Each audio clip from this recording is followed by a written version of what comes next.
Extremism and reclusion. Extremism originates in a closed environment that fails to recognize the Creator's wisdom behind natural variance and diversity, especially through misinterpreting historical texts and events.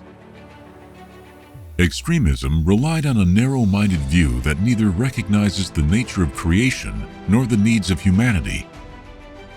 Humanity's frailty and legitimate needs are met with constraint and strictness, and the need for coexistence between nations and people is met with fear, hatred, racism, and fueling of cultural conflict. This methodological deviation has inevitable consequences clearly manifested in extremism's words and deeds.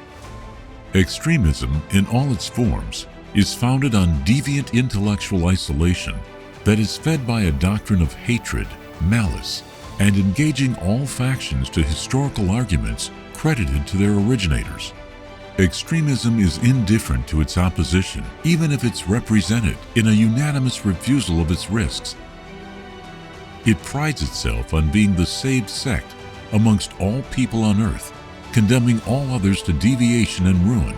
In this regard, the prophet, peace be upon him, said, "If a man says the people are ruined, he is the most ruined among them."